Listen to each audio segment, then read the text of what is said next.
Can you feel it?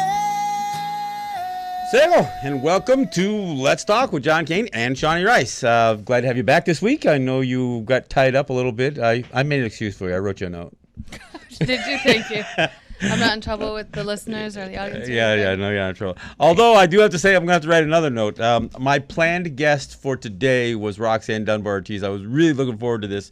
We've been kind of going back and forth a little bit. I've been looking at some of her posts, especially related to what's been transpiring with Bolivia and Evo Morales and just South America in general. So I was really looking forward to having this conversation from Roxanne. She's somebody who does such great research and offers insights that certainly you're not going to get on the mainstream media. And of course, that's not what we go for here either. So still going to talk about some of that subject, but a couple of things. We are, as Reggie mentioned at the break, we are in fund drive mode. And in a little bit of a desperation fund drive mode, for that matter. After coming off of a month being stripped off the air, which took place at the beginning of a fund drive, it kind of put us behind the eight ball on this thing. So we do need listener support. That's what we are. We're listener supported radio. We need your support to pay for what we do here, and in all likelihood, we need more than that. But it starts with you, the listener. Not only as donors and as sponsors of this radio station, but as listeners spreading the word. We do what we can. We stream this show live on Facebook. I put this show up as a podcast. I know a lot of the other producers do similar things to expand the formats, I guess, to different formats. But we think what we're doing here is really important. And I know those of you who listen, you believe the same thing. So we do rely on you to assist us in as big a way as you can by supporting the radio station. And there's a couple of ways you can do it. You can go to the pledge line. You can go to 516-620-3602 and just make a pledge, a one-time pledge. You can become a WBAI buddy, which is like a sustaining member, somebody who puts in their credit card information or their checking account information. So a monthly deduction of $10 a month, $20 a month, whatever you can swing, goes to the station. We're doing a big push trying to get more buddies. I'd love to sign up. I'd love to sign up 30 or 40 buddies associated with this show alone. But what interesting thing happened last week, and Reggie, we had a caller last week. Ken called, and he said, some people don't want to be buddies. They don't want to be in the system. The nice thing about radio, which is even better than listening online, nobody's tracking you. And this isn't about paranoia. This is just the world that we live, the charged political climate that we live in, the social unrest, the racism, the bigotry, the factionalism. And so this caller was pretty insightful, I thought. I mean, I don't know what, in general, he not only addressed the Arbitron or Nielsen rating thing, but he said, look, we've got to make sure that we continue to appeal to the closet WBAI listener. He made a very good point at those things. And that, just as you said before, a lot of things that I knew, but just really, it didn't really register until he talked about and articulate those things. Well, what was his main concern? That if you be a buddy or if you make more than one-time donations, you'll be on a list serve for WBAI? Well, just even the idea of carrying a tote bag. This is WBAI. Some people don't want to advertise to the world what they listen to. And what they support ideologically. That's why people vote in private. That's why they do certain things in private. And so his point was, and he reminded our listeners, you can go down to the post office and get a postal money order, leave the from part blank, and just fill it in. WBAI Pacifica. You can put it in the mail to 388 Atlantic Avenue, Brooklyn, New York, 11217. And just like you can with a regular check. And frankly, I know people tell you never to throw cash in an envelope. But look, there are ways that you can support the station discreetly. And while I certainly wish a lot of people would scream our names out there and be. And I'm not saying you're not a proud WBAI listener, but I understand in the charged climate that we live in, there may be those of you who would just assume make a donation discreetly. And so, but also, what you can do it anonymous, can't you? You can donate in anonymous ways. Or Yeah, you mean like but if you write a check and if you do all those other things, look, and I'm not trying to. I'm not calling anybody paranoid or anything else, but no, there's some people who don't want to do stuff electronically. They don't want to leave a trail. You know what I'm saying? And by all means, I encourage people to go. You can text a donation. You can drop by the studio and make Or when we have events, you can come by and drop off cash. When we do events, and I do plan to do an event on December 19th. By the way, that's the third Thursday, I guess, in December. I'm not exactly sure what I'm going to do yet, but I do plan to do an event, and we always put a bucket out there, and we also make sure that we carry those cards for WBAI buddies and other donations. But I guess the point, and I was so glad that Ken called because he just wanted to say, look.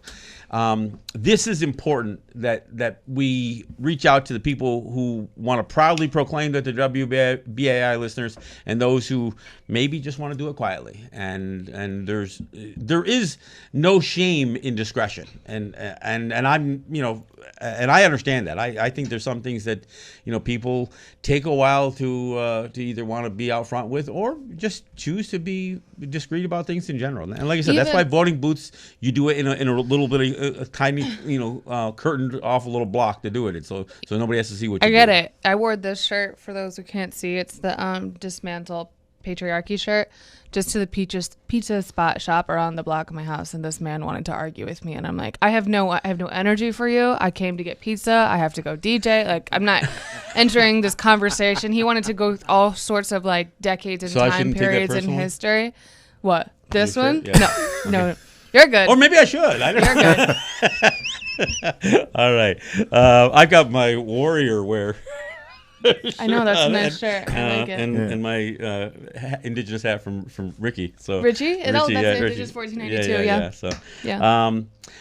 So again, back to my original point is that we don't have Roxanne Dunbar Ortiz today, and she will join us as soon as she is healthy enough to do so. She only called me, literally gave me a message like a half hour or so before the show because she was trying to tough it out, and she's home really just nursing the flu. And I hope she feels better. Yeah, she just said mostly it's an incessant cough, so it would have been really hard to really carry on the conversation. So she was going to tough it out, but and I wish her the best, and I hope she's feeling better. And we will have her back on. Got a bunch of things that we can always talk to Roxanne Dunbar Ortiz about. So, but again, we are in fund drive mode, so I do want to encourage people to you go to again the pledge line is 516-620-3602. You can go online at give2, that's GIVE, the number 2, WBAI.org. You can stop by the studio. We're at 388 Atlantic Avenue in Brooklyn, New York. I mean, you can stop by. You can send a check. You can send an anonymous check. You can go to the like I said, the post office and just throw a. Do we have a PayPal account? Do we even have that? No. Well, we'll work on that. Again, that'll be one of the other suggestions that I make. Yeah. So anyway, we'll talk offline. All right. A couple things. Again, last week I really enjoyed last week's show. Sorry you missed it. We had some really good callers. One of the callers called in asked me if I knew about John Jay High School, and frankly, I didn't even know where John Jay High School is. It's upstate a little bit. No, the high school. The high school. It's in what the Katona Lewisboro School District. I've never heard either of those. It's like not far from Connecticut. It's like right across the line. Oh, that's right. New York kind of juts out a little bit to the east. It's right in that little area. So. They have been wrestling for a couple of years with their mascot issue, and early this month, the school board basically said, "Look, we're all in agreement. We're going to change the name," and they just haven't done it yet. And I don't know. There may even been a vote since the last article I saw was in what was it? It was in the Rockland Westchester Journal for November 8th, and it was interesting. It's a great quote because one of the things that. Even though there's a significant number, not saying a majority, but a significant number of people within that school district who say, look, the name's got to change. There are people who are offended by this. There's no sense in having a name that's offensive to anybody. And, of course, the people who want to keep it are saying, well, no, we should put it to public referendum. And the school superintendent had a great quote. The school that I was involved with fighting this back in the Buffalo area, Lancaster, New York, that school superintendent said, No, you don't resolve social justice issues in the same manner that you elect a prom queen. I thought that was a great quote. What is their mask? Which one is their mascot name? Which one? This John Jay? Indians. Oh. Indians. Familiar to both of us. I think both of our high schools. Where's the Indians? Sackus Harbor Indians, yeah. Yeah, so was I. I'm a Cambridge Indian still there. But anyway, but anyway, when asked that question, this was his quote, and he says, "I would suggest that you don't vote to determine how offensive something is. That's particularly true when it comes to protecting the rights of a persecuted minority." And that's Andrew Selesnik, who is the superintendent of John Jay High School. And and for anybody who thinks that the majority is always right, no. And in fact, that is why. And I know this is going to come as a surprise to some people. It's why the United States is not a democracy.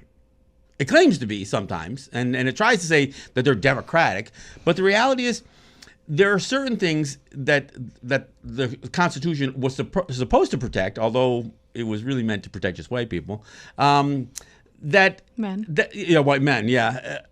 So there's certain things that say, regardless of whether the majority wants to make a state religion, regardless of whether the majority doesn't want to hear what you have to say. They carved out certain things, not only in the Constitution, but in the Bill of Rights, that there are certain things that, regardless of what the majority wants, these are things that should be protected.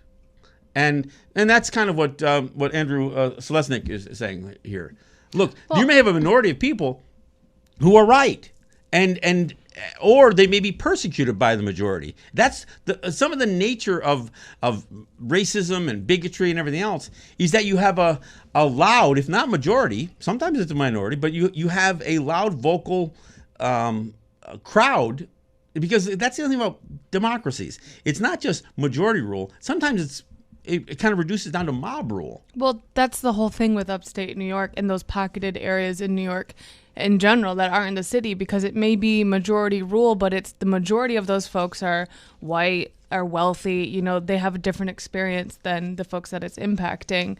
So they're not the majority of what humanity thinks or people think, but they are in that one area, and that doesn't make it right. Well, and the fact that even within these school districts, and again, I graduated from Cambridge Central High School in upstate New York, kind of near Saratoga, and I recently took a look. I posted something about them still calling themselves the Indians, and I looked at the demographics, and it's like 99% white. That's what that village is. Lancaster, New York, the place that I fought for over the R word, 98% white, and in spite of the fact that you have that significant racial majority, there are enough white people, even in those communities, say, "Nah, this is wrong. We got to change it." And or there may be enough. I don't whatever enough is, right? But certainly, when you consider the people who are being referenced with these nicknames or these mascots or whatever else, they either don't even exist in those towns, or they exist in such a small number, like 0.1% or something along those lines, or smaller than that in some cases. They have to just tolerate it until enough people agree that it's wrong and change it.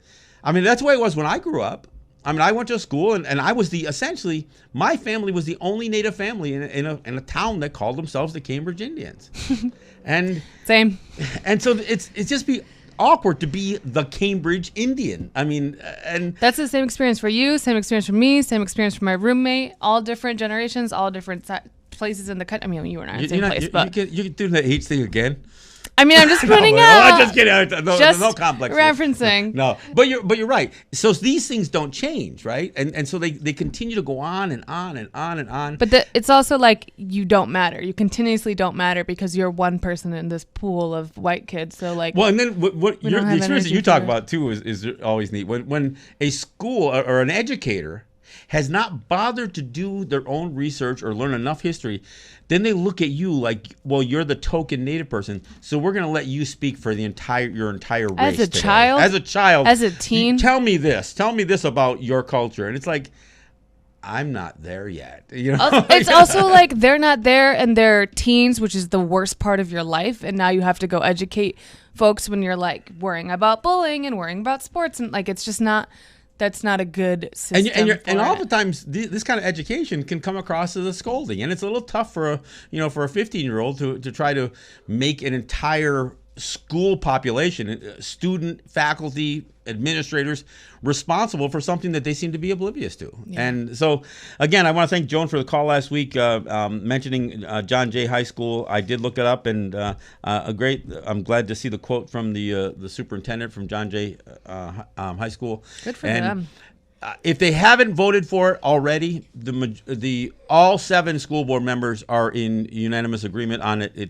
It's going. So it's just it's a matter of whether they're very happy or what's going to happen within by the end of the year or whatever. But it's certainly going. So again, 2 good callers last week. I had more than 2 good callers, but that was 2 of them that I decided I wanted to check out a little bit more. And part of the reason I reached out to Roxanne is because I had 2 or 3 callers call in about Roxanne Dunbar Ortiz, and so I look forward. She's got a new book out, by the way, kind of new. It's a young people's edition of an Indigenous people's history of the United States. So a lot of people who call in, oftentimes they ask about, well, what books can you recommend for students or for young people? And I said, well, Roxanne now has a young people's edition of her, or what is really her really great book. So I encourage. We would have talked about that a little bit, and we will talk about that more. But I wanted to bring that up because many of you have asked, and I want this show to be responsive to the callers that we reach out to.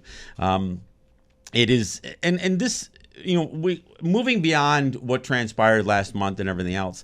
This has kind of been what we were trying to do with the show anyway. But when we get silenced, however that happens, whether it's being blocked on Facebook or taken off the air, we need to utilize the resources we have to be heard, to make sure that people understand the varying perspectives. Again, getting different perspectives. Again, Ken's call about some people perhaps want to be closet WBAI listeners. Well, that's fine too. But I'll tell you the one thing that we do need. We need, Shawnee mentioned generational issues. We need to get more young people involved in not just listening to WBAI, but participating in WBAI. I know there's been a bit of there's an effort. Frankly, that's part of the reason that I embrace having Shawnee being a part of this show. I want to make sure, in spite of the ribbing, that people understand that a younger voice has to be heard here, and oftentimes. The voices mesh pretty well ideologically, but even in terms of ideology, we're going to find ourselves viewing things a little bit different. Not only because, Sean, because you're a woman, but your whole social experience is different than mine, because I go back home to a rural Native community in Western New York. You're living here amongst a very diverse population that is oftentimes struggling in the main body politic, I guess, with those issues. So you bring a lot of a different perspective from gender issues. Age issues, all that stuff. So. I mean, it is completely different here. Also because, as we've mentioned a billion times, but New York City has 100,000 Native folks. It's the most Native populated city in the United States. And so that's really interesting to have such variety of Native perspectives from all over North and South America and also the world. And it's a very non-homogeneous group, and oftentimes because in spite of the fact that there's 100,000 Native people who reside in the New York City area, it is hard to represent that whole group, and it's also hard sometimes to even organize and to reach out and to have outreach. So when we have an opportunity with a show like this to reach out and to talk about some of these issues in a way that nobody else is talking about, and after we go to a break on the bottom of the hour, I know when I talk about how I have viewed what's been happening in Brazil. What's been happening in Venezuela, what's been happening in Ecuador, and what's happened in Bolivia. This, to me, Cuba, this isn't about political ideology. This is race. And none of the other, almost nobody is addressing, especially this conflict with Evo Morales in Bolivia. They're not addressing the 800-pound gorilla in the room. That this is about stripping away any gains in power or influence that indigenous people, native people, have gained in countries like Bolivia. The conflicts that are happening in Ecuador it is not indigenous people who are having power stripped away. It is indigenous people trying to strip some power away from, again, from the Eurocentric, whiter, elite, U.S.-backed power systems in those countries. Just a colonized mindset in general. Yeah, I mean, when I heard this, Janina, what's her Inez, I think that's her name, the woman who's claiming to be the president now of Bolivia. Some of her own commentary, equated indigenous people with satanic rituals. And of course, she's promoting her Catholic faith and her Eurocentric viewpoints, and basically saying Native people need to go back to the woods. There's no place for them in the cities here. And she's saying it mostly to just be rid of Native influences in places like Bolivia. And this is who the United States is backing as a self-proclaimed, non-elected president of Bolivia, just like with Juan Guaido, who she also supports, by the way, in Venezuela. I mean, it's so. Again, we are going to go to break, but this is the subject that I want to pick up a little bit before we go back to your calls, and we will go to your calls within the next before we get to the top of the hour. But again, I do need to remind people we are in fund drive mode. And honestly, I got to tell you, we're always in fund drive mode. So whether we're on a fund drive or not, WBAI needs the support of listeners to stay on the air. Not just to stay relevant, but to stay on the air. What transpired in the last month is pretty good evidence of that. So I can't implore you enough to go to the pledge line. Go to 516-620-3602. Make the call. Go to the website, which is give2wbai.org. Again, remember our address, 388 Atlantic Avenue in Brooklyn, New York. That's 11217. If you want to write a check or get a postal money order, you can fill it out on the who it's for to the page of the order of WBAI Pacifica. You can leave the other section blank if you want to, but that's what we're suggesting here. I do want to say, I'll mention it now and I'll mention it again later on the show. Next week, I'm going to record a 2-hour special for what you folks will call Thanksgiving, which is Thursday of next week.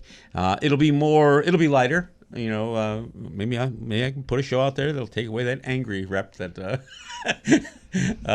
But no, it'll be lighter. It'll be mostly music, and we'll get that out there. I'll do some pitching during that segment too. But I want people to enjoy their day with their families and that kind of stuff. And perhaps in the background, you just listen to some good music. So that's what we'll have planned for next week. All right, we're at the bottom of the hour, so we'll take a break and come back with. I want to talk a little bit more about this assault on indigenous people that's happening, not just in South America, but in the Americas. And we'll do that when we come back. This is John Kane with Shawnee Rice. This is Let's Talk.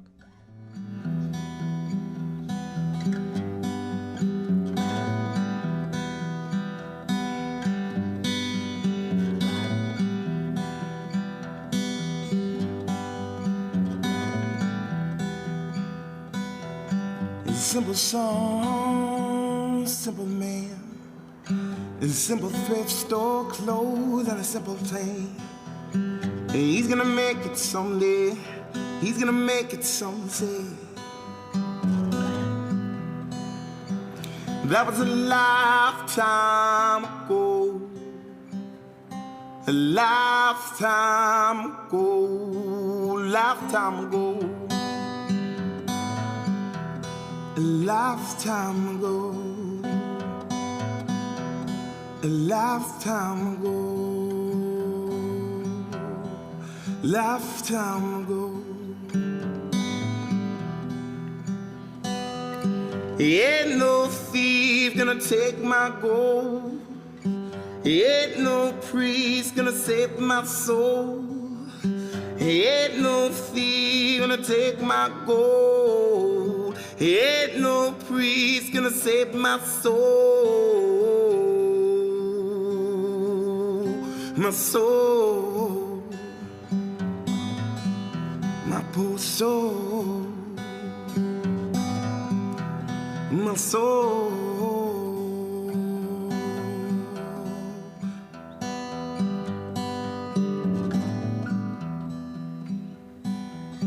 And you know me, I'm a believer. And you know me, I couldn't leave her. And you know me, I'm a believer. And you know me, I couldn't leave her if I tried. If I tried, Lord, Lord knows I've tried. Lord knows I've tried. Ain't no thief gonna take my gold. Ain't no priest gonna save my soul. Ain't no thief gonna take my gold. Ain't no priest gonna save my soul. My soul. My poor soul. My soul. My soul.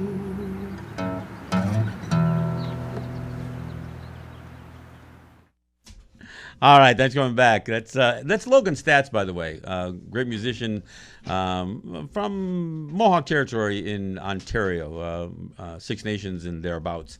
Logan does some great music. That's from his CD, Goodbye Goldia. Again, a great voice. Got a chance to meet him at the Native American Music Awards a few years ago and watch him. He actually won a. They had like a national, I can't even think of what the name of the show was called, on Canada. It's kind of like The Voice or American Idol, where he won a recording contract by winning a whole national contest on the Canadian side. So anyway, that's Logan Stats. That's Logan, Logan, Stats, Staats. If you want to look him up, and you can find his music online. He's a very talented individual.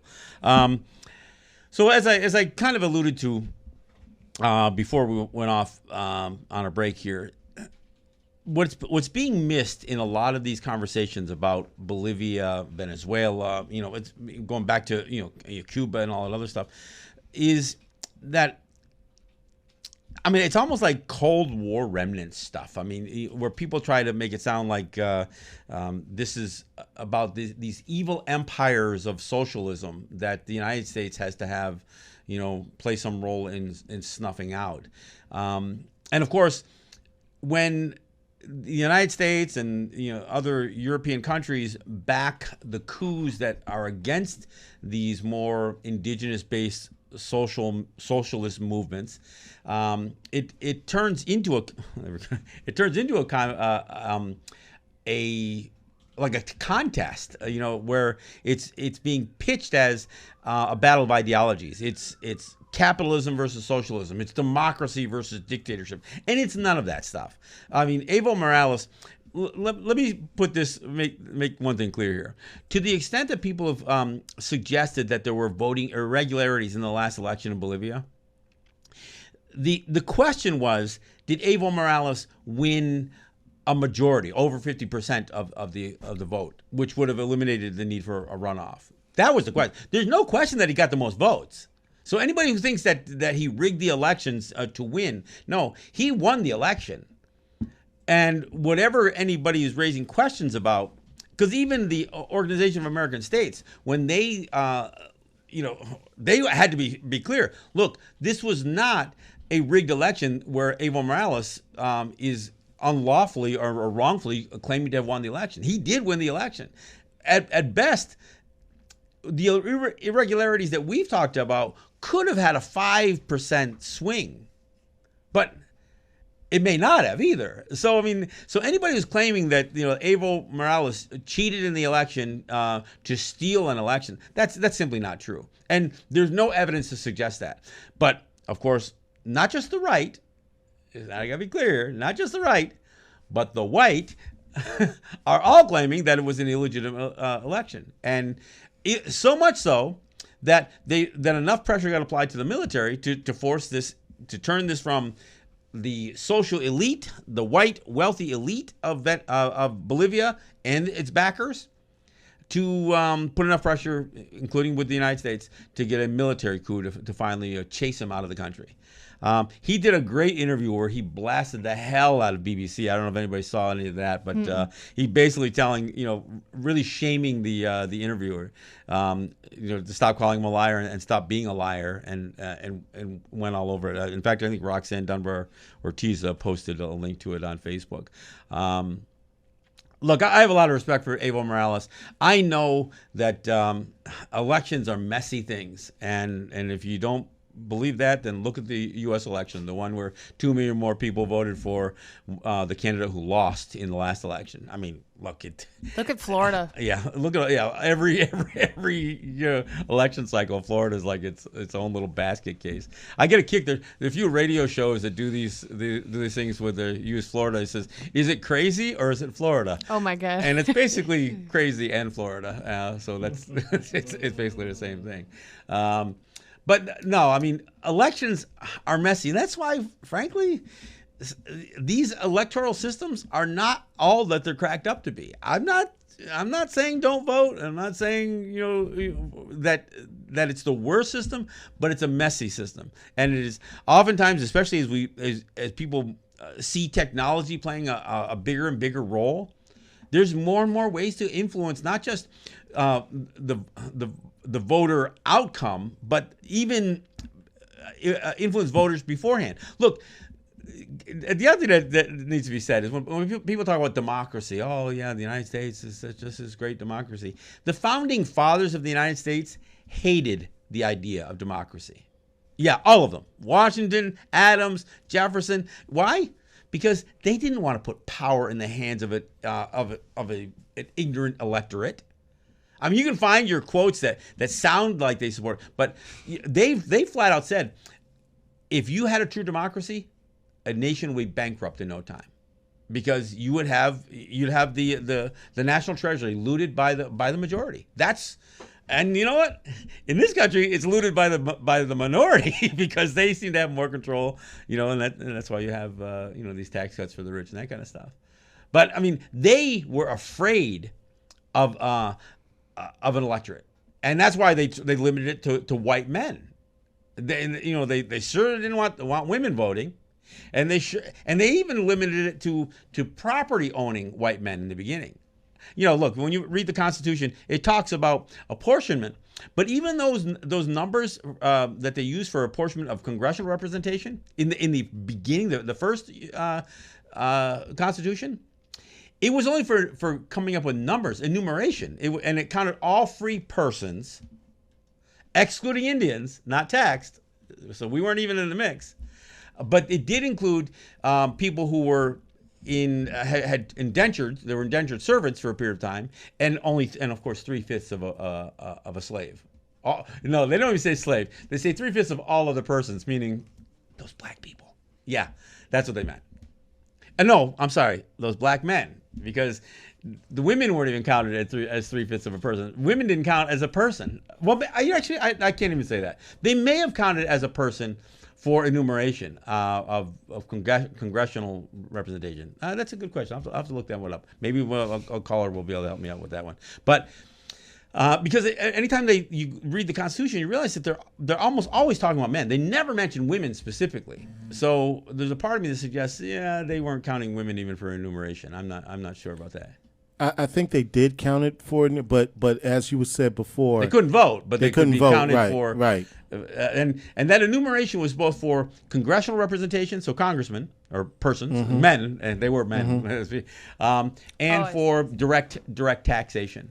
Right. Now, the interesting thing from a Native standpoint is they knew that we weren't a part of that.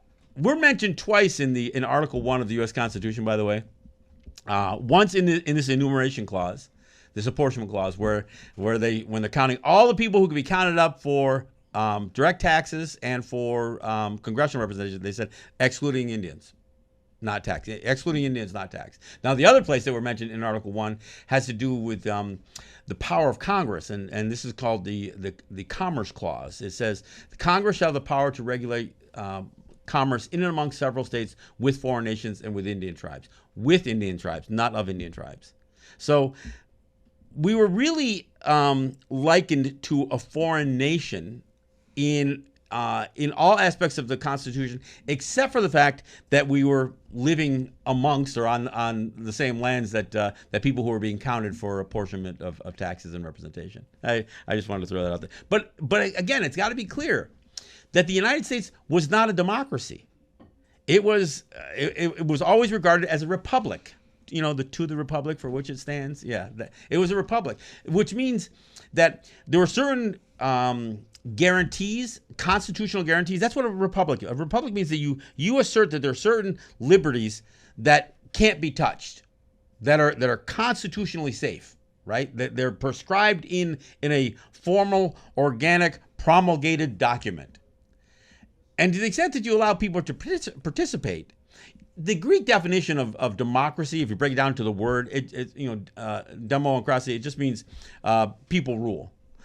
Well, that's not really what it means from a political science standpoint. It really means majority rule, or largest, in the case of the United States, the largest minority rule, or you throw that out the window and you come up with something skewed like the Electoral College, where you only have a majority decisions in pockets of the country, but the overall majority of the will of the people can be totally dismissed based on delineation of Electoral College votes. It's bizarre. But so I say all this stuff because as you listen to the mainstream media and politicians, both on the right and the left, I mean, Democrats are siding with this. Both Juan Guaido, they've blasted folks like Evo Morales and Nicolas Maduro, and of course Hugo Chavez. They've been blasting them for years. I'm not saying all Democrats, but most have. So when you look at this stuff, this isn't about the political ideology in the United States, being split. This is about the United States and again, predominantly Eurocentric white United States throwing its support behind Eurocentric, predominantly white, wealthy elite in these countries of South America. So when I talk about Native people being under assault in Canada, under assault in the United States, under assault in Mexico, under assault in the Central American countries, but you're seeing it in all these countries, and for the most part, you will always see the United States on the side of the so-called free market capitalists, the ones who are educated in the United States, both militarily and from a business standpoint, that the United States is going to support in their coups against where indigenous will is finally being getting some strength. And I think it's important that people understand that. When you look at this woman, it's not just because she's got blonde hair, and it's not just because she's a woman, but this woman who has been propped up as this interim president for Bolivia, just like in Venezuela. This Juan Guaido, educated in the United States, lots of U.S. connections. They will always be supported by the United States over anybody who's affiliated with the indigenous population, or basically the underprivileged, the oppressed people of those countries. And I don't know. I mean, it's just also like, it's clearly color of skin also, because right. Who are all of the United States' best partners? They're all light-skinned, whether it's from a country that's predominantly of color or not. Probably their political system and their military structures and institutions are mostly full of lighter skin shades of that country. So meaning those folks are typically more removed from indigenous culture and being indigenous themselves. You see this in Israel and Palestine. I mean, so even in places, yeah. I mean, it's the same thing there. Now look at what this president is now calling for. He's totally abandoning longstanding, at least rhetoric that supports the supports some level of Palestinian claims on land, and and have condemned these occupied territories of Israel. And now the United States is saying, no, we're not condemning it anymore. They're good. I mean, so this assault on indigenous people it is global. It really is global. And you can see where the United States, and I got to tell you, the Democrats don't win any points here. They really don't win any points here on this. So maybe a few, but not many. And I think it's worth noting. But it's all like it's never not been that war.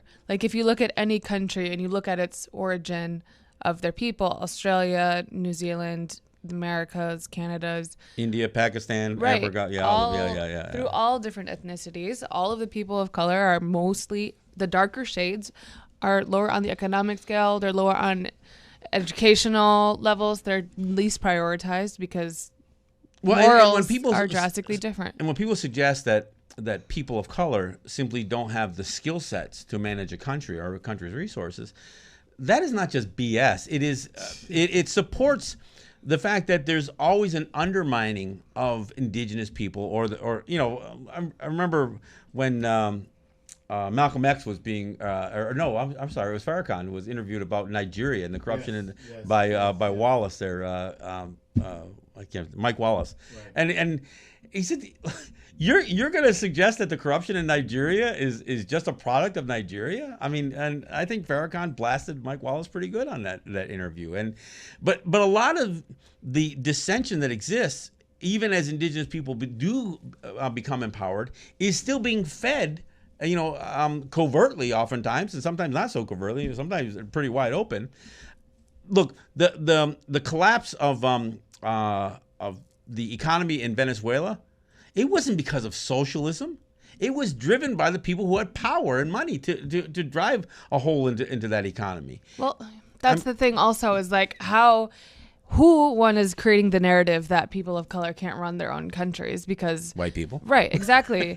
Because like many white colonizers have said about natives is like that native people can't do slavery right because it doesn't make sense to the world in which we live in. And that's the main difference between the way that colonizers' mindset is like extraction, use all resources by whatever means, whoever makes it the most wealthy, and that's not typically, and also blanket statement, that's not what indigenous folks care most about. It's most about making sure that the world and the land they're on is usable for next oil generation. Production in Venezuela is a perfect example of that. I mean, when Hugo Chavez drove out the multinational, predominantly American oil companies out of Venezuela, he said, look at their oil production went down. Yeah, but you had a bunch of loyalists to the United States and those companies that were sabotaging oil production in Venezuela. It wasn't that the people who remained there didn't know how to produce oil. They were overcoming huge obstacles every step along the way. Did they ever produce oil at the rate that Shell or Exxon or Mobil or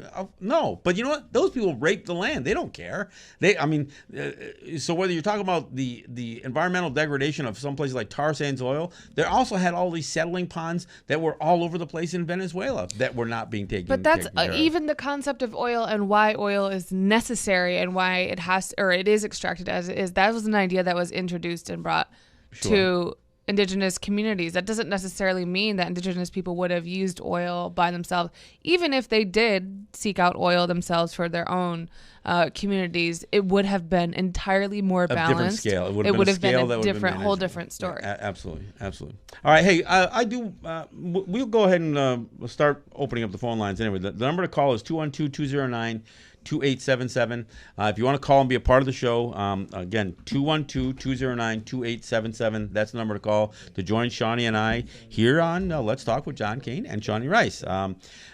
We look forward to your calls. Again, I can't say enough about how much I appreciate the calls that we do get. Even some of them, the ones that, light a fire under sometimes, I think they have value. I'm not asking for trolls or haters to call in, but if you really feel strongly that there's something you need to call us out on or check us on, then by all means. If I get a fact wrong, because one thing I want to be clear here, getting back to this thing about ideology, I'm not promoting communism, socialism, or any of that stuff, nor am I, or capitalism or anything else. I'm just saying that if you look at what's really happening in these countries, it's about race. It is about skin color, ethnicity, and it is less about political ideology. But all right, we got a caller in line? Yeah. All right, we'll go right to it. Headphones, yes. Yes, headphones. All right, caller, you're up first. What's your name? Where are you calling from? Hi, calling from here in New York. You're very right. In the countries that have been mentioned, for sure, race is an important consideration.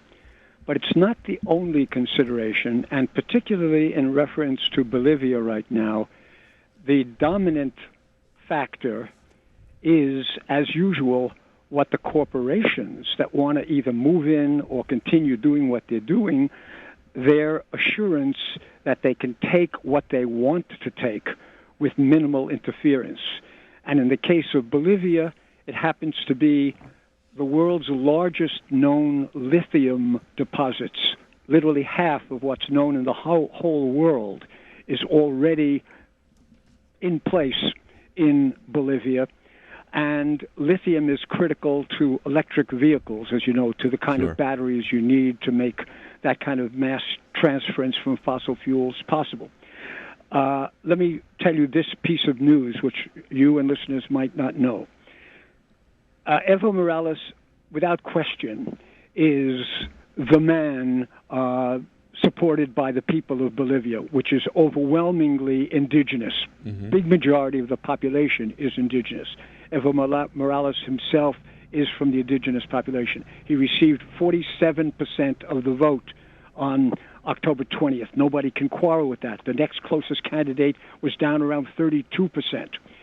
The military that's moved in under direction and direct contact with Donald and our CIA and NSA type people are not just working for some general elimination of some guy who isn't European. They are not going to allow the maintenance of control of that lithium to stay in the hands of the people of Bolivia, any more than we were going to allow right next door in Chile the mountains of copper to remain in the hands of the Chilean people when on September 11th, 1973, Henry Kissinger and Richard Nixon had the president, the twice-elected president, Salvador Allende of Chile, assassinated. Actually, it took them a whole day because he was inside the presidential palace and put a helmet on his head and took a rifle in his arm, standing at the windows while the tanks are coming in and the bombs are dropping from the American aircraft, etc.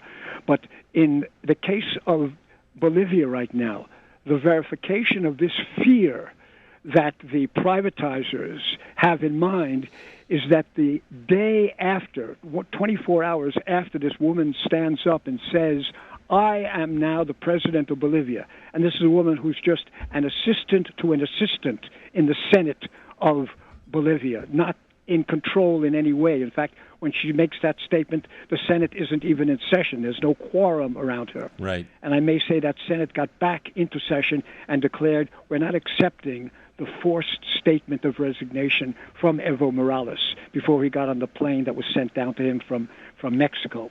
The Mexican government trying to rescue him to save his life, which was about to be extinguished. Well, and let me weigh in a little right bit now, here, if you don't mind, because I agree with everything that you said. One day after she says, I am now president, and then says, oh, I will at some time in the future, I'll get around to thinking about elections. And, of course, if I'm going to hold some new elections, Evo Morales will not be allowed to run, although the Supreme Court of Bolivia says absolutely he may run and did run in the October 20th election. No, he can't run because she doesn't get one vote to 20 for him. But there's something more important. The company that she has now stated after declaring, I am now your new president, not recognized by the United Nations, incidentally. Evo Morales is still the president until at least the 21st of January. And the United Nations mission of Bolivia is still in his hands, in the hands of the people of Bolivia.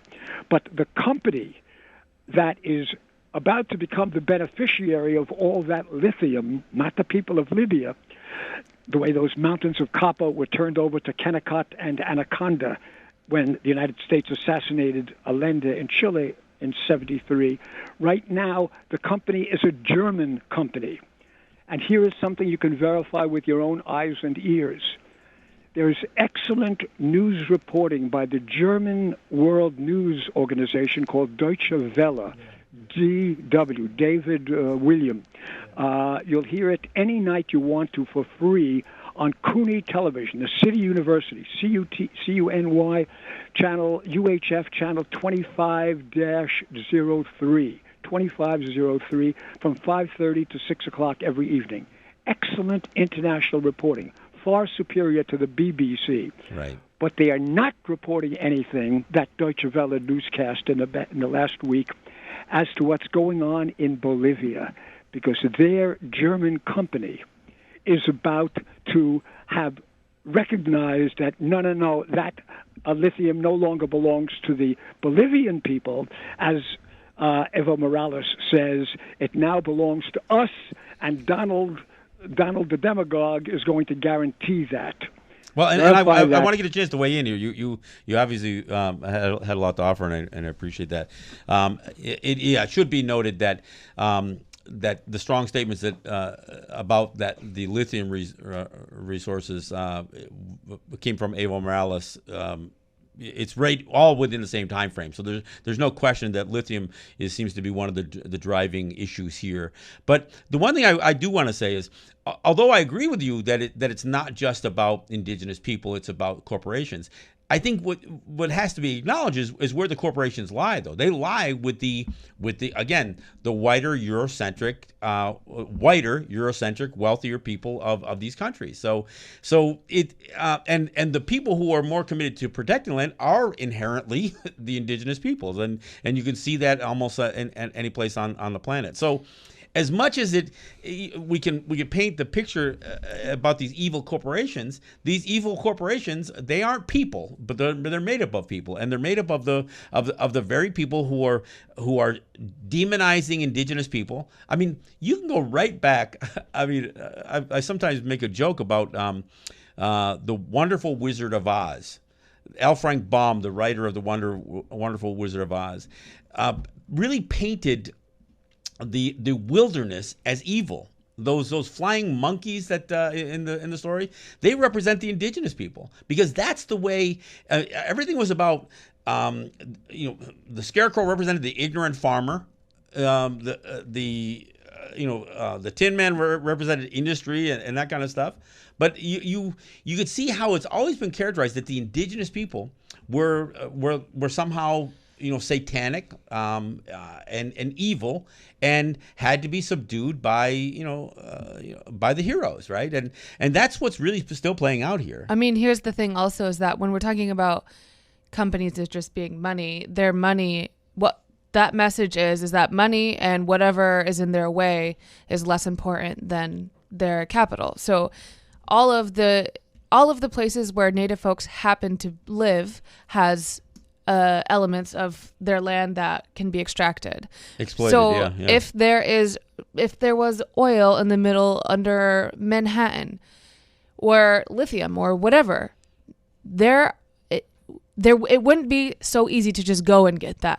There would be many more people complaining, because they would have to uproot and leave and find new resources, that it wouldn't happen. Which is what happened to the indigenous people on Manhattan, by the way, in the first place. Not because of necessarily the resource, but because of location and again, because ports. Exactly. Yeah, exactly. So. But if there's all of these resources in Israel, like, they're not going to be moved, and their towns aren't going to be destroyed, and their economies and their autonomy isn't going to be intruded on because of element and resource. What's the meme that shows Arlington Cemetery? If somebody discovered oil under Arlington Cemetery, nobody, they would, there would be a lot more resistance to put a pipeline through it or whatever else than if you were talking about native lands. The pipeline, that's exactly like the perfect point. Like, yeah, companies worry about money, but if their original plan was to put it through, what's the city in? Fargo?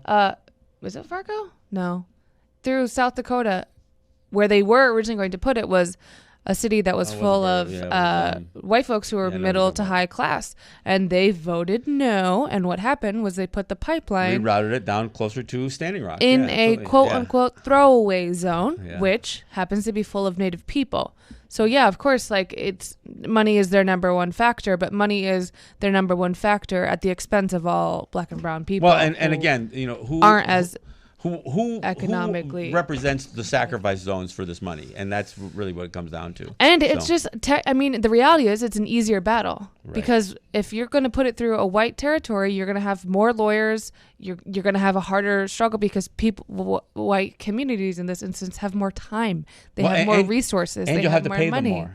You have to pay them. Exactly. Yeah. Like there's a lot to it than just. I agree, but there's a lot to it.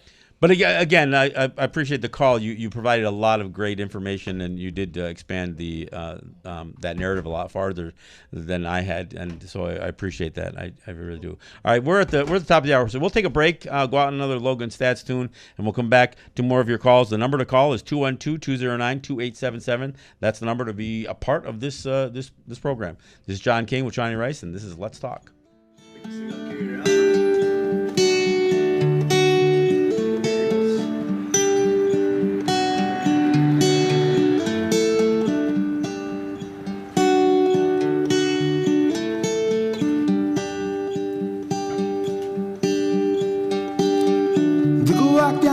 Street, my new suit, my acoustic guitar, counting the cracks in the sidewalk till I reach my favorite bar. Familiar faces, familiar places, familiar graces. Familiar faces, familiar places, familiar graces. What to say, graces. Took a walk down Wall Street where the billionaires smoke Cuban cigars, counting the souls in the sidewalk. No one knows who they are. Shattered faces, shattered places, shattered graces. Shattered faces, shattered places, shattered graces. What you say, graces. Whoa, oh, oh.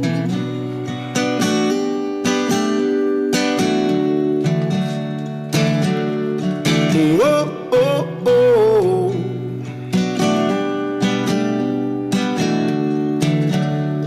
I'm broken all my bills, I've spent all my change, I've done out the cheap fills, I do it all again. I'm broken all my bills, spent all my change, and done out the cheap fill, and do it all again, yeah,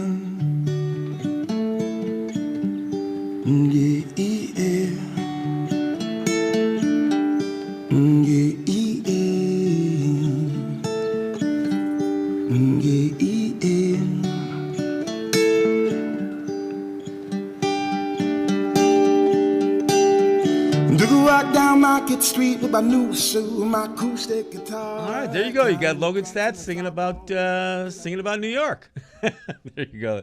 That's Logan Stats from Goodbye Goldie. That's LOGANSTAATS. That's Logan Stats. Mohawk from the Mohawk territories in Ontario. Again, just a really good talent. And enjoy his music, and thought I'd share it with you. Look, I want to remind people that it's almost right to say that we're in fund drive mode. We are always at some level looking to you, the listener, to support WBAI. Of course, I'd love to see a bunch of people sign up as buddies and list Let's Talk as the show that you're donating in the name of. But the main thing is that the station is paid for. So whether this show gets the credit for it or not, we'll hash that out in some other way at some point. The main thing is I'm asking you to donate to WBAI, and whether you make a one-time donation, medium-sized donation, small donation, large donation. Look, I know some of you folks are out there that could make a $1,000 donation.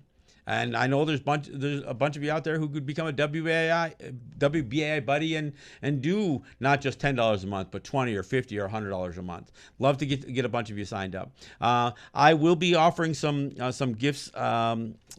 Not as a premium, but as a gift for signing up as buddies. So when I get the list of those people who signed up as buddies for and list this show, I mean, it's the only way I'm going to know. If you list this show as a show you're becoming a buddy in the name of, I've got some Murray Porter CDs. I've got some wooden native ornaments. I've got some Unity flags. I've got a number of things that I've accumulated over the years that frankly I would just love to send out as I've got some books. I've got Laura Coogee poetry books. I've got a bunch of stuff. Roxanne's books. We're getting a new supply of The Inconvenient Indian by I think it's Thomas King.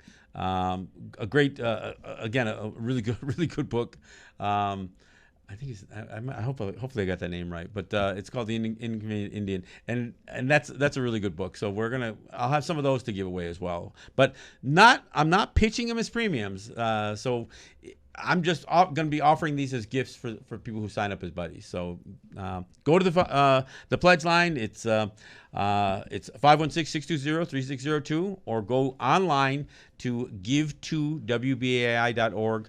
Or as I said earlier, look, if you want to be a little bit more anonymous, you just want to put a postal money order in the mail or a check or whatever, you can send it to WBAI Pacifica, and that's 388 Atlantic Ave, Brooklyn, New York 11217. That's where you can send any kind of donation. You can send something once a month. You can do what you can when you can. But the other thing that I still have to reiterate and emphasize is we not only do we need you listeners to support the station, but we need more listeners. So I encourage people to spread the word. Let people know that there's something worth listening to here on WBAI. And look, we've got a real diverse lineup. I know what we try to offer here is something you're not going to hear elsewhere.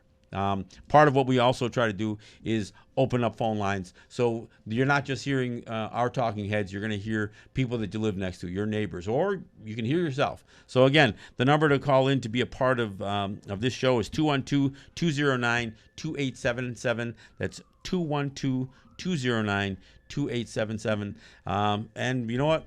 We take on all subjects, so we present somewhat of a topic, but I don't mind if you go off script and you want to cover something, maybe something from several shows ago, or something that you think we should cover that we haven't. So we got anybody lined up there? Not yet.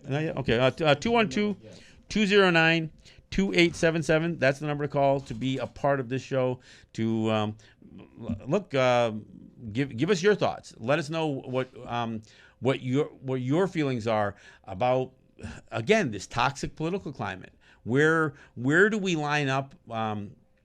Even in the midst of all the diversity that a place like New York City represents, there are places that some of us line up, and while we don't necessarily have to agree with each other on all things, I think, as a Native person, we know that we can't affect change without allies. And so as we're battling things like racism or bigotry or in all of its forms, we need allies. We need people that are willing to say, look, even if that's not my fight, I support that fight. And I think that's where we have to come back to. So we have to get people engaged in not just the conversation, but beyond voting in national elections, the role that you can play in your own local community. All right, we do have I saw the lines flashing a little bit. Yeah. All right, caller, you're up next. What's your name? Where are you calling from? Red Cloud, coming from Texas, brother. What's going on? Lovely show. I really appreciate all your inputs and your just alertness or awareness or your fight to just not just inform but educate and teaching people, and sometimes numerous times, or as they say, practice makes perfect is the only way to get through to these people because they don't live or haven't lived in the environment or a lived in our experience as far as how we see the outworld going out. Some people see it on the outward coming in, you know. So I do just really appreciate it, and it's so funny with some of the stuff that you are saying. Can't really say a whole lot, but I will with you individually. But just as far as what this whole climate thing is, I was just in D.C. last week. Barring, you know, like you said, it was about, you know, what you said was about a couple of shows we had, whatever. And I know it was like a couple of weeks or last month. You did speak about the wall. So I lobbied against the wall in D.C. With some of these people who live in Laredo. They are having a silent sit-in, I think, next month. And I think it's the 7th or the 6th or whatever of December. They're going to have a sit-in along the Rio Grande River, outside Laredo on the Rio Grande, to hear more stories, but experiences of how our indigenous people have living or are lived down there. I forget the tribe that has been down there for centuries. Tono Odom. Go ahead. The Tono Odom. Yeah, it's the Tono Odom people down there who, again, they live on either side, and what people don't realize is these walls, whether they're frankly on the U.S. Canadian border or the U.S. Mexican border, these are walls that are being imposed on people who have lived there for thousands of years, and you know, so when people talk about crossing a border, well, these are situations where the border crossed us, not where we crossed the border. Exactly. And that's one thing we have to reiterate, and I don't know how many times we have to say that to them for them to actually get the concept of why we're saying it and, you know, what we're saying it for, you know, and that's the thing that they just didn't understand was that part of timeline. And a lot of them think, you know, they talk like, oh, you know, Texas, after Texas became a state, they talk from then. We're talking before Texas became a state, you know, to have some kind of rights or, you know, how indigenous people are. It even sometimes gets limited to a conversation about Mexicans versus Americans or Mexico versus the U.S. And even that is not an accurate reflection. I mean, because when you talk about Mexico in those dated periods, it was always pockets of indigenous peoples. That's the bottom line. Who it always was. But you know, you mentioned something, and I think it is worth mentioning. When we offer a perspective that somebody hasn't heard before, we're not necessarily going to make impact with people the first time we mention it. So when we do reiterate it, we mention it again. Sometimes we offer a Native perspective on various issues, and eventually, I think we do get some people to realize, you know, there's another way of looking at this. I don't necessarily see it that way, but there's another way of looking at something. I think also, like, it's hard for us to understand why they don't understand, but I think they don't care. Like, it's not that they don't understand. I think a lot of white folks and a lot of people in power, they do understand, but it's so many generations behind. It doesn't matter anymore. So the challenge is, how do we speak to them in a way that they'll understand, which is typically via money, through money, or how do we talk to them in a way in which they care, which is like a burden on all people of color to do in this situation, a burden on women, a burden on any group, minority group, is that you have to talk to the folks in power at their level, usually money, so that you matter to some extent. Well, and the thing is to be clear, is exhausting. To be clear is that if there is inequity, and there certainly is inequity, there's in the society today. So if women aren't making as much money as men, which they don't, if you have, you know, certain groups of people who are persecuted or oppressed or discriminated against,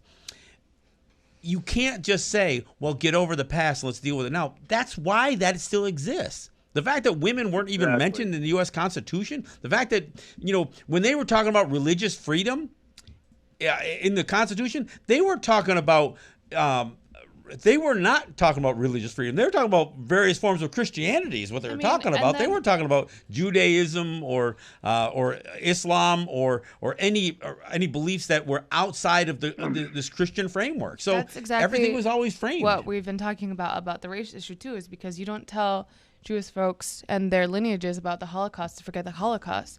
You don't tell Americans or New Yorkers to forget 9/11. Quite the opposite. But if anything to do with a historical mass context that can change power, get over it. Get over it, right? Yeah, don't live in the past. Exactly. Well, Ray, glad I want to thank. So, do you have I don't know if you got another parting shot here, or?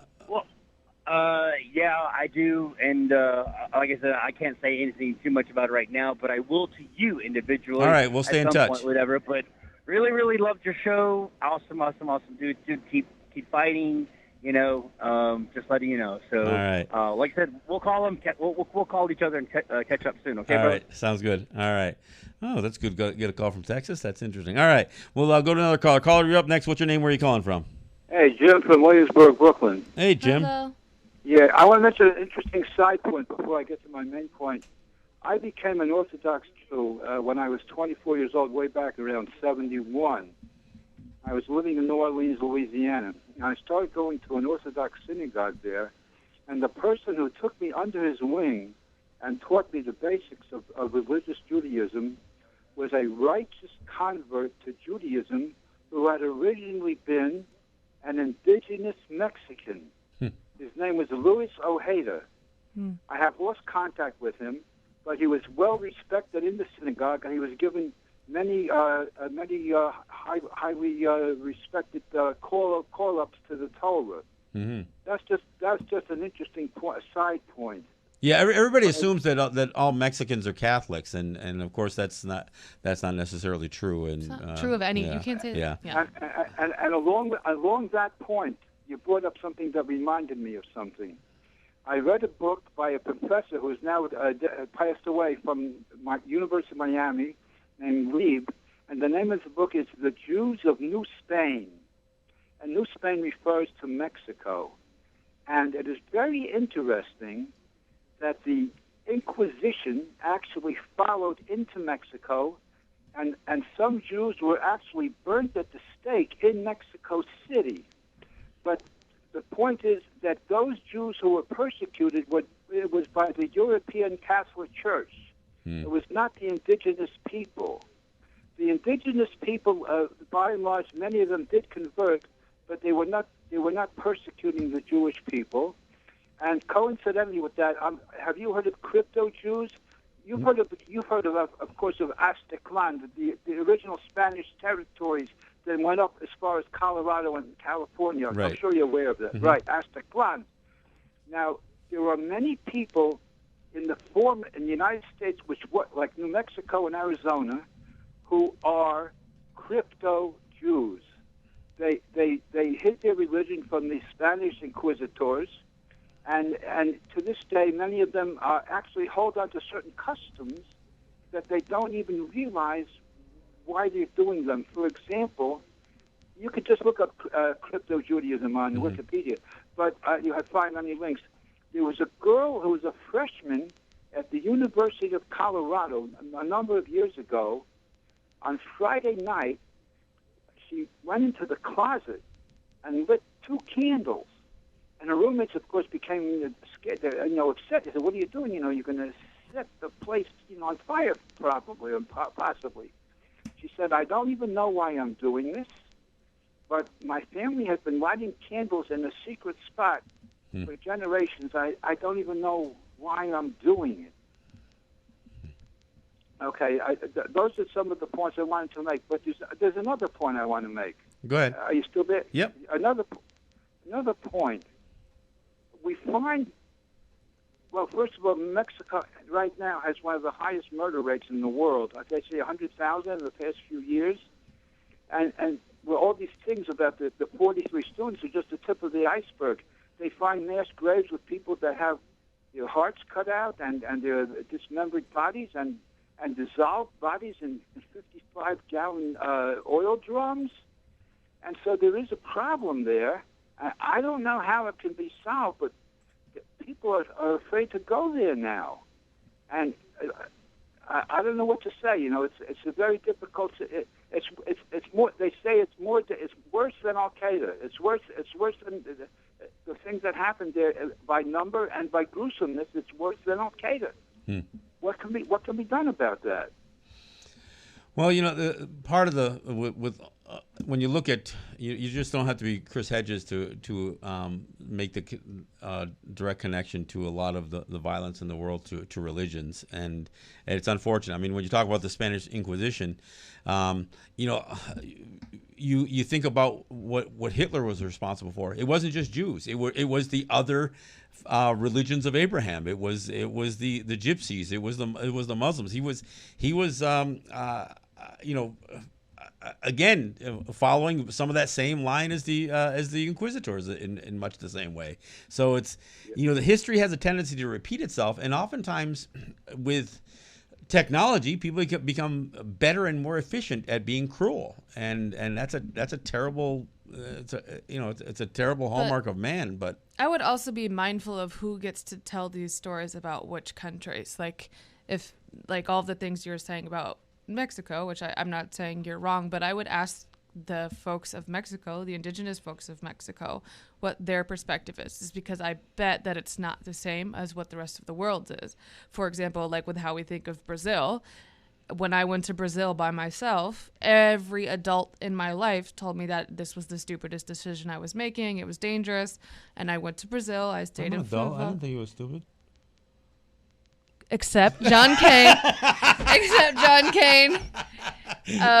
You actually, you don't tell me not to do many things. No, I tell you to do everything. But my point there is I stayed in favelas. I stayed like in a, well, I mean, I can't even distinguish economic barriers in favela, but I stayed with like an activist family, and it was the safest that I've ever been. I wasn't catcalled. I mean, granted, I was with a man most of the time, but it's if I had listened to the perspectives and the narratives that white people who have the privilege to travel tell of all of these different countries, then I wouldn't have gone.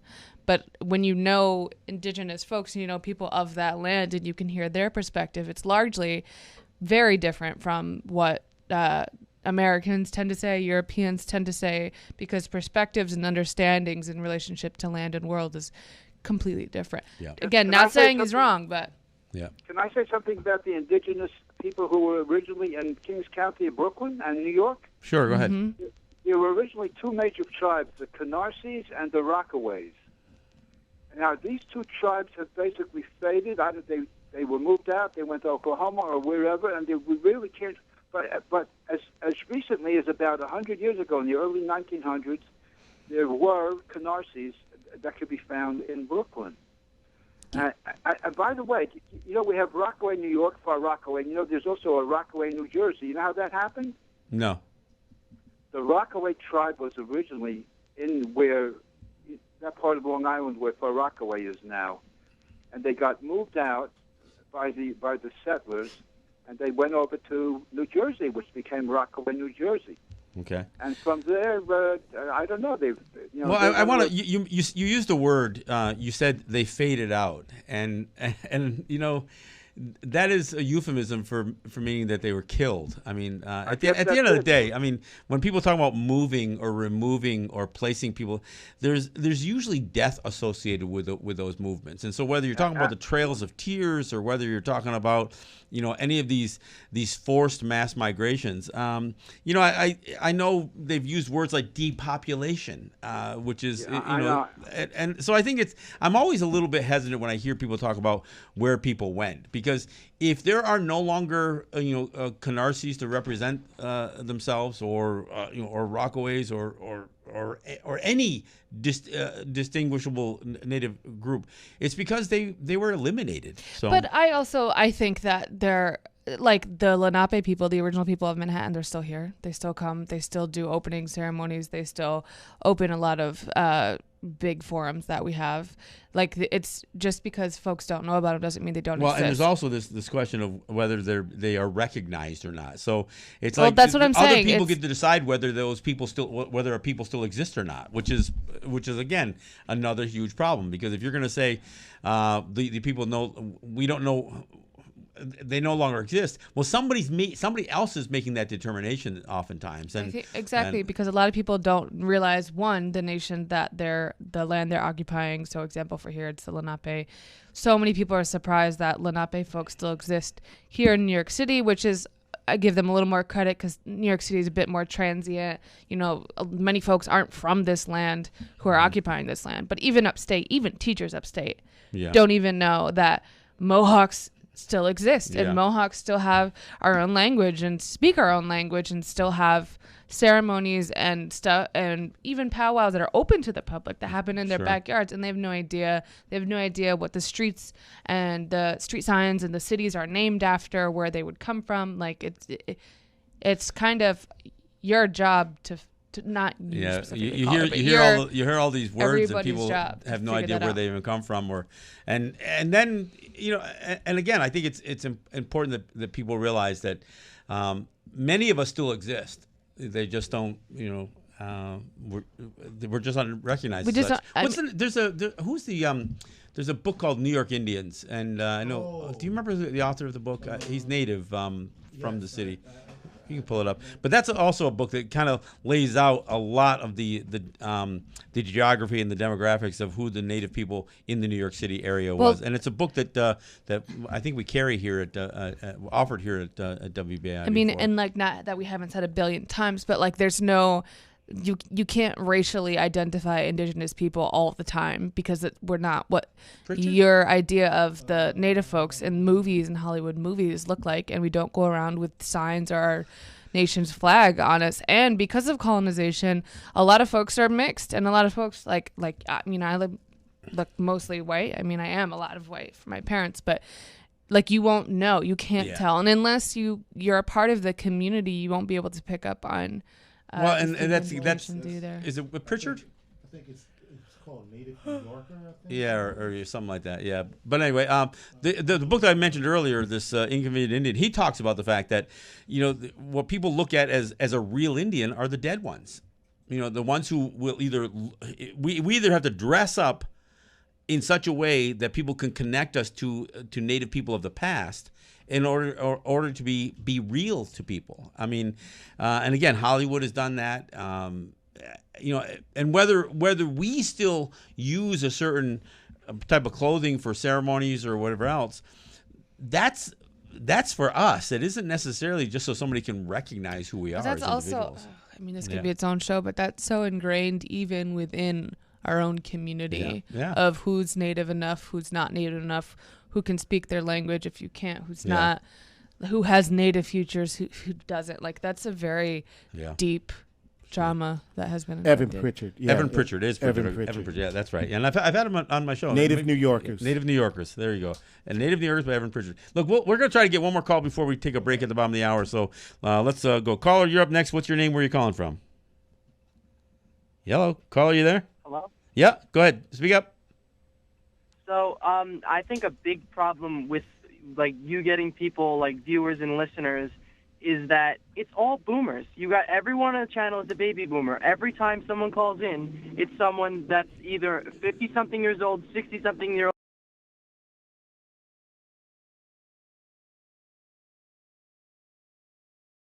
17-year-old like me. Well, you know what I'm saying? Well, I mean, it's so out of touch. The life experience, it's like so different from what a 17-year-old does on a daily basis. Like, I found WBAI just randomly by chance, and I love it. And I completely disagree with you guys, and I think a big problem is, and another thing is, there's no diversity. I mean, there's diversity in terms of race and ethnicity on the radio station. There's no denying that. But I'm talking in the sense of, I'm what you would consider Republican. I have not heard one conservative viewpoint on this show. One. I've been listening for 3 weeks now, and I have not heard one. Well, that's because we are natives, so generally we don't coincide with Republican views, nor do we have to demonstrate Republican views, though I do appreciate you listening without knowing that you have to agree with us. But generally, we wouldn't have conservative perspectives. This is a native-voiced show. Well, and the station is a progressive radio station, so I mean, definitely. I totally understand that. I mean, the station can lean whatever direction it so pleases. That's just how the world works.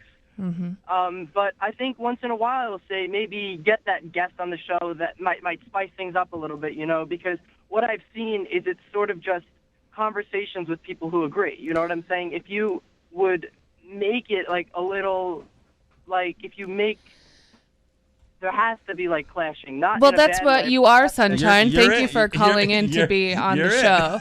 We don't tend to give the limited time minutes that Native folks on air to people who we disagree with. That seems counterintuitive. Yeah, no, I really appreciate you taking my call. I just thought that I thought I'd just say that I really appreciate you guys. I mean, I might not agree with you on everything. Well, but let me ask one thing for you. I know that you said because you're younger. So granted, you're Republican and that you have different point of views. But as a younger person, do you think that WBAI could use different models, or is it the radio that young folks don't listen to? What do you think about in terms of that? I think that WBAI should really push social media.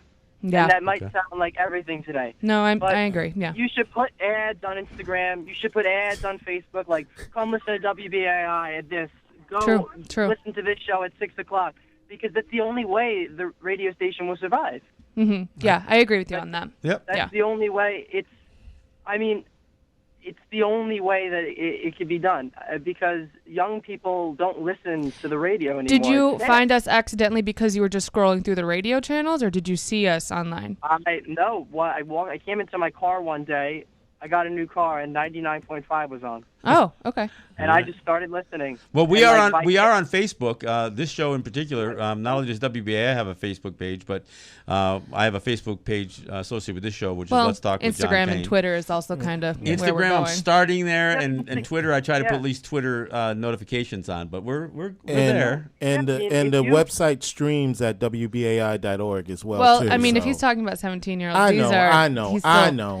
Not so much. I mean, most 17-year-olds don't even know how to use the radio in their car, I'll be honest. Yeah. Like, I'm part of the rare breed that will actually listen to someone who I disagree with. That's good. Without getting angry at them, you Yeah, know? for sure. I think that's also another problem we have in our society in general with younger people. It's either you're that really far one direction or really far the other, and there's literally just nobody talking to each other. I think Well, that I will will say- prevent the other person's hair out. For sure. We try to be an equal opportunity critic of both the right and the left, which is kind of unusual for this station. But as a Native people, we've experienced racism whether from the right and from the left, and I think. Oh yeah, I mean it was basically it was the left all throughout. What was it, the 19th century, and then towards the end of the 20th century when the right started to get so. Yeah, I mean, different from what it was founded upon. Abraham Lincoln was responsible for the largest mass execution in the history of the United States. So and the history of people mistreating natives. Obviously, there's no denying that. And again, it's from the right and left. Obama was responsible for the Dakota Access Pipeline. Trump just finished it. So they both get the same points as far as I'm concerned. But I mean, it's also not. It's not also age. It's it's all generations, definitely. Yeah. Throughout history, that's why we have such inequalities, because we can't sit down and listen to each other. So, I mean, that's a good point, and I hope that the younger. I mean, I do see it to be more hopeful with younger generations. I'll tell you what, I appreciate you listening, and I'm hoping you'll continue to tune us in, and as we bring up certain issues. Even if, however you define yourself, if you define yourself as a Republican and that's kind of your, your identity, but I would be interested in, just as a young person, weighing in on some of the issues that we talk about. So thanks for calling in. We're gonna take a break here. We're gonna go. We're at the bottom of the hour. We'll go off on another Logan Stats tune and then come back for more of your calls at 212-209-2877. This is John Kane with Shawnee Rice, and this is Let's Talk.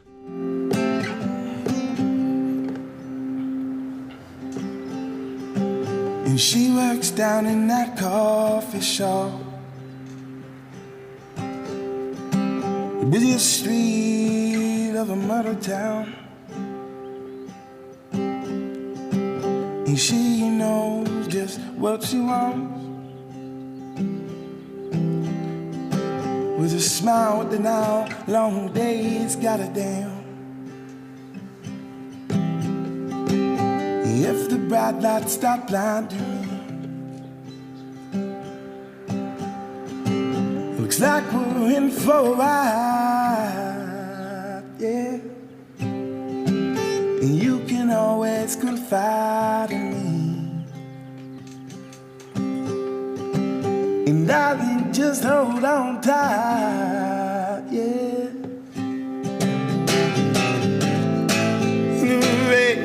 turning back, and there ain't no running home, and there ain't no turning back. Just can't stand the thought of another man, and there ain't no running home, and there ain't no turning back, and there ain't no running home. Just can't stand the thought of another man.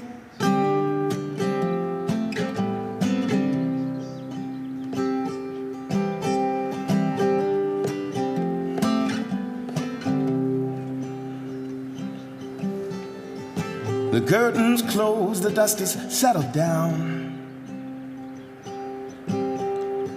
Sound much too big for this little town. The tip of my tongue, you can hear my sound.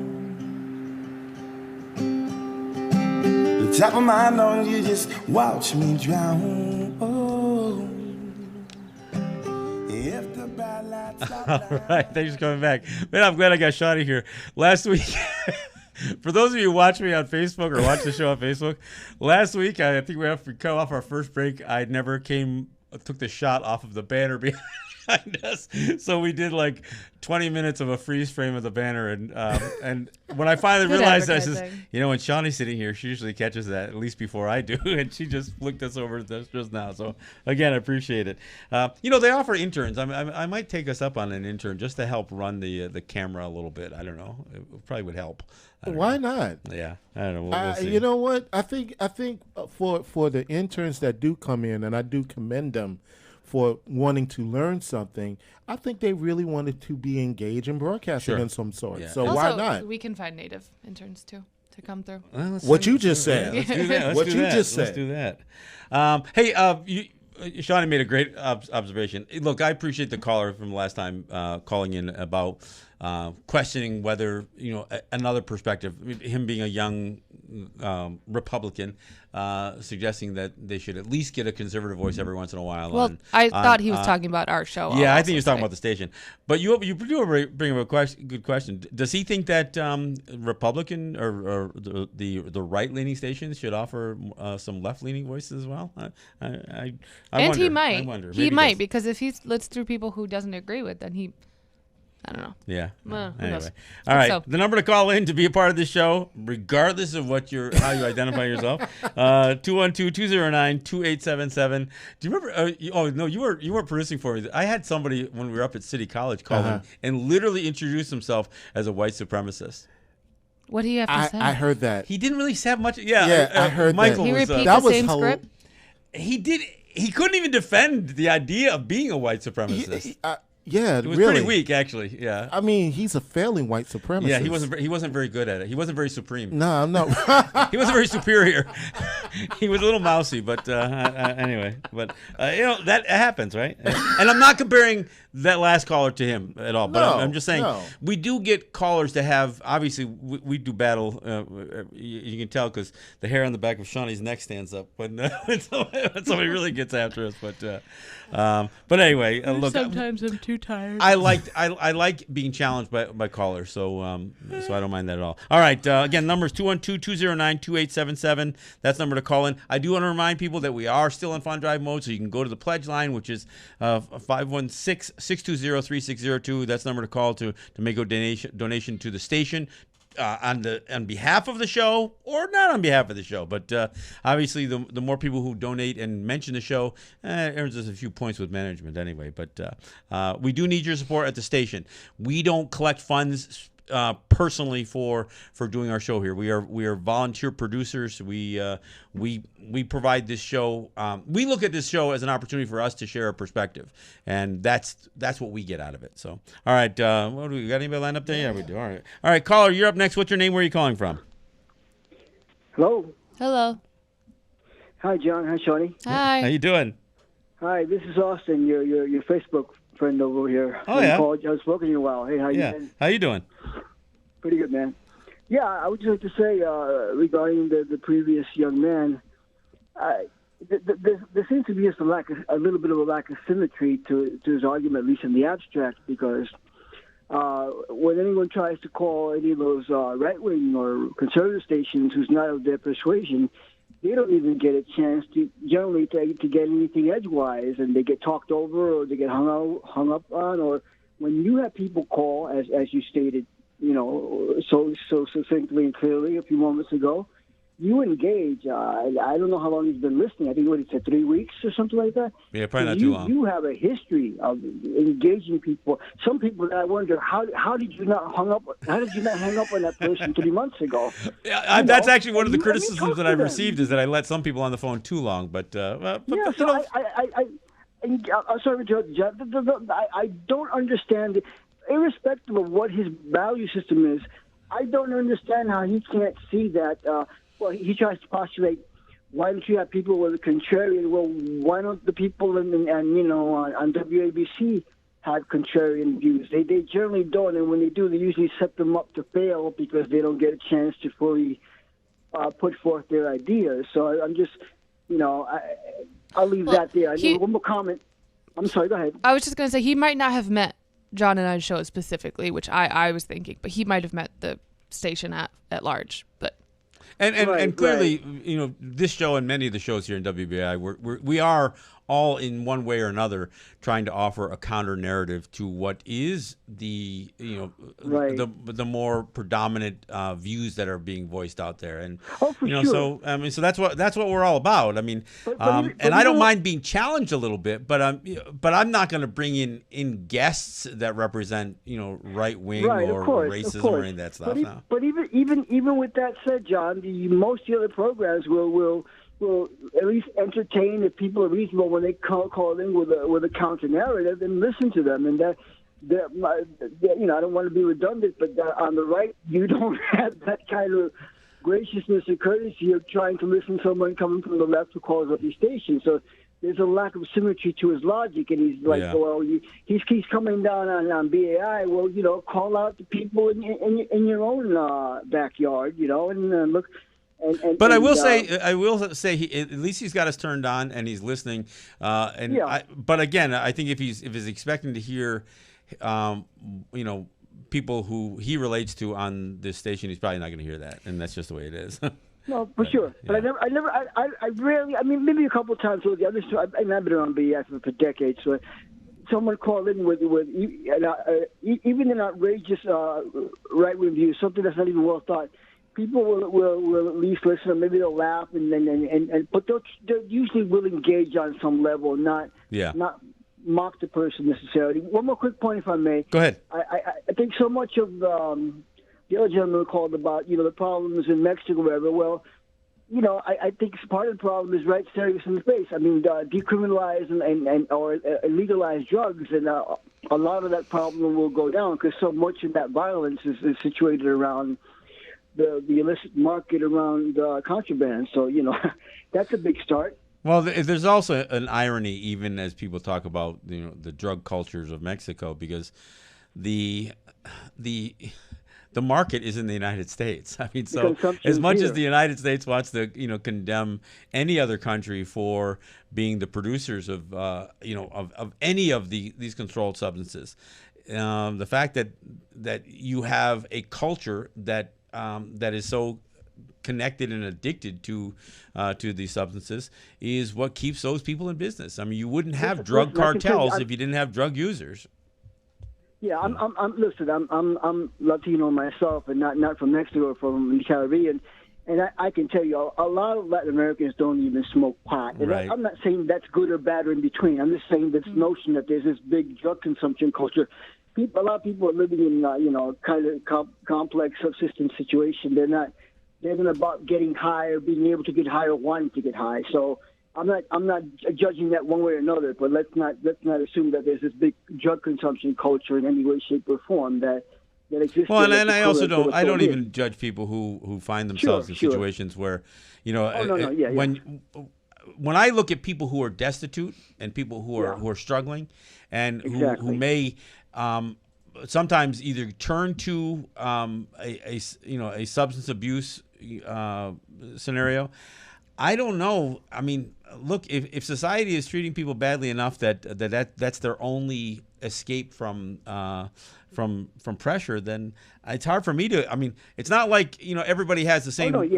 Can take a vacation and go travel Europe to clear their heads. So, well, I mean, it's also dumb to point out that I mean, my understanding wasn't that Mexico had a drug problem, but we know Mexico is exporting to here.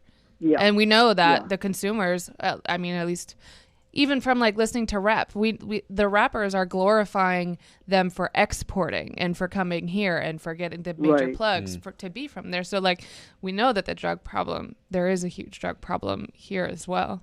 Right, and I am by no means putting down a person who's consuming here because they're broken. Sure. I'm just pointing out that the political and the situation and logistics are very different, and they have to be evaluated as such and understood as such. And thank you so much. And to be clear, thank you so much for the call. I appreciate it. But no, one of the things that my friend Ed Schindler, who's on my show back home oftentimes with me, he talks about the fact that these behaviors are symptoms of underlying problems. And nobody grows up. Nobody says when they're a little kid, I want to grow up to be a drug addict one day.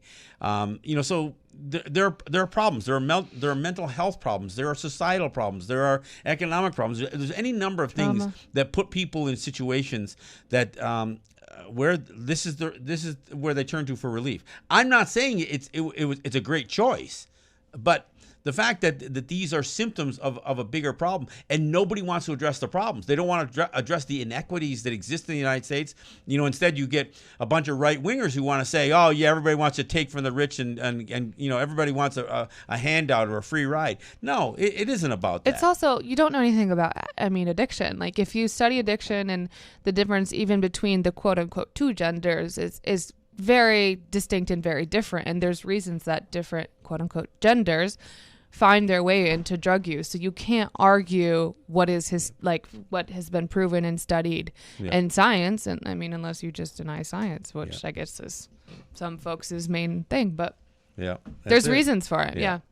All right. Do we got another caller lined up? All right, caller, you're up next. What's your name? Where are you calling from? Hello? Yep. Go ahead. You're up next. What's your name? Yeah, I call from New Jersey. There's an old saying, out of the mouth of babes. Well, that 17-year-old said more keen and insightful things than I've ever heard in 40 years of WBAI. Here's a radio station, can't pay its bills. It's on its last legs financially, and he hit the nail on the head. The whole station, and I'll give your show credit. Yes, you do take on calls. The whole station's an echo chamber. It's about making compelling radio, not about just coming to get your feelings soothed with people who share the same viewpoints. And he hit the nail right on the head. Well, I say one thing, that we don't, I make no attempt to make feel-good radio. I try to... And I agree with you. I give you guys credit. But why are you still listening to WBAI if you feel that way? All the time. I listen, I'm a BAI buddy. I've been a member since the 80s when they were down on 505 8th Avenue.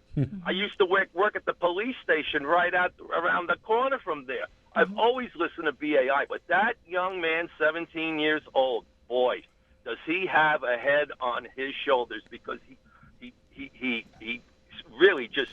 But do you disagree that radio... problem with this radio station. Do you disagree that radio stations should... So WBAI is progressive. Do you not see any merit to having a radio station that is exclusive to progressive ideas? Radio stations don't work like that. They have bills to pay. Have compelling radio. You don't get compelling radio by agreeing with each other all day long. It's the same thing. Amy Goodman's show. Not once does she have a guest that would put her out of her comfort zone. Come on now. No, I think you guys are making you both make a good point. I don't think that the station should exist to be an echo chamber for either for any individual host or as a station. However, I will say that WBAI does. From show to show, offer pretty good diversity, and I don't know. Look, I can't look. Really, when I get done with the show, I catch a ride back to Western New York and to where I live. So I can't honestly say that I agree with all of the programming on WBAI. I can't say that, but I don't. I don't know that they are. I mean, are you suggesting that the station is really pretty much just an echo chamber for the same thoughts, show after show after show? I'm semi-retired. I listen all day long. You cannot compare commercial radio stations with BAI and say, well, they're right-wing and they only have right-wing people on, progressives can't get on there. Listen, they pay their bills. BAI needs to pay its bills. What, they're going to go off again because they can't pay their bills because nobody, Amy Goodman or Gary Null or all these people who've been on here for years are afraid to have a guest on that would challenge some of their beliefs? I don't think it's that they're afraid of having a guest necessarily, but I will say it doesn't have to be the theatrics of drama in all of the radio shows. Sometimes, and a lot of people come here to learn. And unfortunately, that doesn't mean that it's going to be dramatic or it's not like a hot topic for listeners all the time. It doesn't have to be. And that's the difference between having commercial radio and listener-sponsored radio, is that the stuff that we cover might not be dramatic in a theatrical show, but it might just be facts that we're talking about. And that's the difference, is that because they're facts and they're not so dramatic, that they wouldn't get time on a commercial spot, but it doesn't make them any less valuable, or that means that we shouldn't have them on the show. You don't learn how to think critically if you only hear one side of the issue. Well, I mean, this is what university is all about. Yeah, and again, I can't and be challenged. I can't defend every other station or every other show on WBAI. I really can't. We do our show, and I do catch a few other shows, but I don't know. Reggie, you want to weigh in? Yeah, I mean, in some points, I do agree with the caller, but with all that said, I mean, have you listened to WABC? Have you listened to 970 AM? Those are pretty good echo chambers. Those are echo chambers among echo chambers. Okay, over there as well too. So even though I do agree, well, no, but look, but you're saying, but that's not necessarily the solution. But that's asking for donations. Right. So But the point, look. Yeah, but the point, caller, is that those are commercial radio stations, and I do understand that. I'm well aware. Look, I have a critique, and I try to be honest with everything that has been presented here at WBAI, for the good and bad. You know, sometimes to the detriment to my own security. Yeah. But the point being is that.